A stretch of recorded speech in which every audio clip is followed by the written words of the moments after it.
We're Team 61864. The Squires of Katahdin.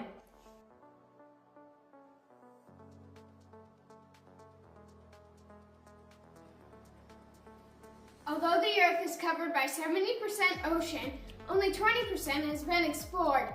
In the past, only professionals with advanced equipment could research the mysteries of the ocean. With the increase in technology, exploring the ocean is becoming an interest to many, and the number of recreational explorers is increasing. There's a problem. The more amateur divers there are exploring, the more damage they are doing to the ocean environment. The problem our team has chosen to focus on is that recreational divers exploring the ocean can unintentionally harm the environment. We researched a variety of sources, including websites, videos, and books, as well as talking with professional marine biologists to discover more about this problem. We found out that our oceans are important for all human life and worth protecting. An article by the United Nations said that the ocean generates 50% of the oxygen that we need to survive and absorbs about 25% of the carbon emissions. The ocean also provides 15% of the animal protein humans eat. Almost half of the human population has a job related to the ocean. When we talked to the professional marine biologist, Chris Wells, we learned that recreational divers can have a huge negative impact on the Earth's coral population.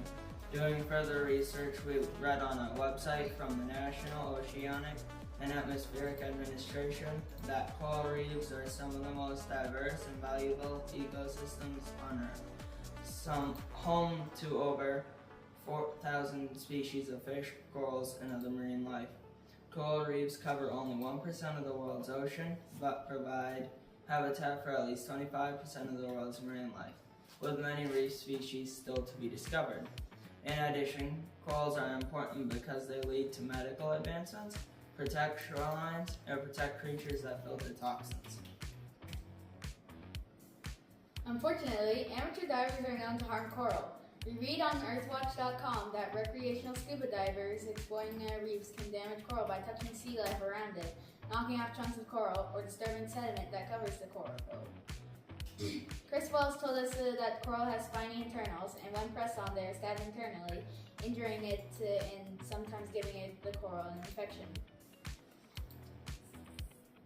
The World Wildlife Foundation Intention Behavior Study showed most hand contact with coral was intentional, most fin contact was unintentional, and contact with knee was both intentional and unintentional. We also talked with Joseph O'Brien, who is a certified scuba diver.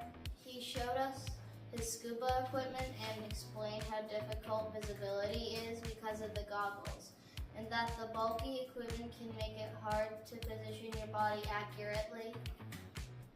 With more research, we discovered existing solutions to this problem, including using softer fins that minimize sediment disturbance, and diving with a guide.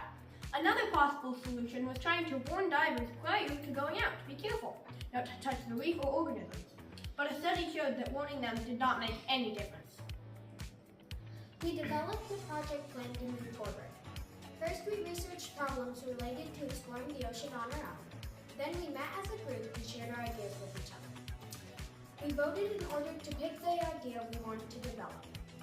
Then we researched our chosen problem and brainstormed possible solutions. Some of our solution ideas included using a diving belt, creating larger view goggles, or finding a way to teach better diving habits. We shared our solutions with each other and discussed pros and cons for each idea. After voting, we chose to increase diver visibility using cameras. Then we started working on a prototype.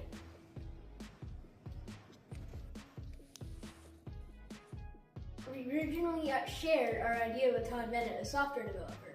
Originally, we thought we could put the monitors inside our goggles, but Todd explained they would be too close to our eyes to see properly. Joseph also told us that it could cause the cameras to interfere with the seal of the mask against the face. We were inspired by a scuba mask we found online, which uses monitors to display diving statistics outside the mask.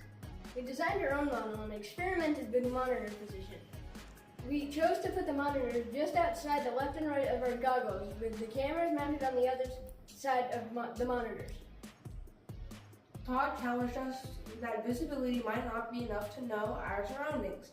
Joseph also told us that when diving, visibility was limited to about 15 feet. We decided to include an earlier idea of adding ultrasonic sensors to the diver's fins and hands with a motor that vibrates if it gets near something. This also helps the diver know where the potential impact would be. At first, we planned to use a sound to alert the diver of a near impact, but Joseph told us that it was difficult to hear anything when diving, so we opted with vibrations motors instead.